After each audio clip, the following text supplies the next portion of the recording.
और ये मामला जो है बड़ा ही अजीबोगरीब है। आपको बता दें कि इस मामले में जिहादी ने अपनी पत्नी और 3 बच्चों का अपहरण किया है और 10 लाख रुपए की मांग की है। क्या है पूरा मामला, विस्तार से समझाइए। जो पीड़ित है उसने बताया है कि उसके 3 बच्चों के साथ साथ उसकी पत्नी को जिहादी मंसूर मियां जो है उसने किडनैप कर रखा है और उसका कहना है कि 10 लाख रुपया दोगे तभी जाकर के जो है वो हम तुम्हारे बच्चे और जो पत्नी है उसे रिहा करेंगे, नहीं तो इसे जबरन जो है वह इस्लाम कबूल करवा लेंगे। लेकिन देखिए इसमें जो दूसरी बात निकल के सामने आ रही है कि जो जिहादी है वह उसकी पत्नी के संपर्क में पहले से था और लव जिहाद का यह मामला है, जबकि 3 बच्चे की माँ है वो और उसका घर जो था वह भी उस जिहादी ने जो है वह बिचवा दिया है और वह बेचारा बेघर हो चुका है और साथ ही साथ उसकी पत्नी और बच्चे भी जो है वह भी उसके साथ नहीं है। लेकिन जब वह मांग कर रहा है उनकी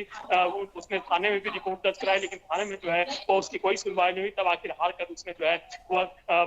कोर्ट का रुख किया है और कोर्ट में मामले को जो है वह दर्ज किया है। कई धाराओं के साथ जो है वह मामला जो है वो दर्ज किया गया। मानवाधिकार आयोग, मानवाधिकार कार्यकर्ता हैं, जो वकील है, उन्होंने इस मामले को लिया है और कई संगीन मामलों में लेकर के धाराओं में जो है वो केस दर्ज किया गया है, लेकिन अभी तक कुछ कार्रवाई नहीं हो पाई है। अगली सुनवाई जो है 5 जून को है और 5 जून की सुनवाई के बाद ये पता चल पाएगा कि कोर्ट जो है वो इस मामले में क्या रुख अख्तियार करती है और क्या निर्णय लेती है, क्योंकि पुलिस की तरफ से जो है वो इस पर अभी तक कोई भी कार्रवाई जो है वो नहीं की गई है।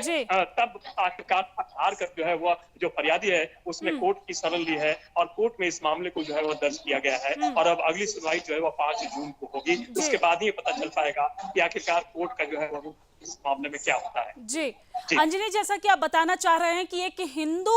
परिवार के जो एक हिंदू वर्ग के एक हिंदू परिवार के जो आदमी है उनकी पत्नी के साथ जिहादी सबसे पहले अवैध संबंध बनाता है और उसके बाद उसका अपहरण करता है, उसके बच्चों का भी अपहरण करता है और उसके परिवार से 10 लाख की मांग करता है। इस पूरे मामले पर परिजनों का क्या कहना है?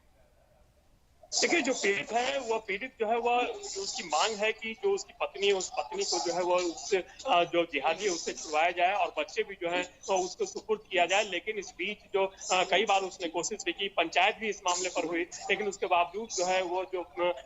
जिहादी है उसने उसकी पत्नी और बच्चों को छोड़ा नहीं है, बल्कि उसने 10 लाख रुपए की जो है वह मांग भी की है कि 10 लाख रुपया जब तक दोगे तभी जाकर के जो है और तुम्हारे बच्चों को जो है वो हम रिहा कर पाएंगे। लेकिन वह गरीब है बेचारा, उसके पास जो मकान था, जो जमीन थी, उस मकान को भी जो जिहादी ने जो है उसकी पत्नी को बहला फुसला कर जो है वो बेचवा दिया है और उसके पैसे को भी जो है वो अपने पास रख लिया है। तो फिलहाल पत्नी को और जो बच्चे हैं उस बच्चे को अपने जिम्मे रखे हुए हैं, लेकिन पुलिस इस मामले में कुछ भी कार्रवाई करती नहीं दिख रही है। तब आखिरकार उसने कोर्ट की शरण ली है और अब कोर्ट में मामला है और अगली सुनवाई जो है वो 5 जून को होगी। ठीक है।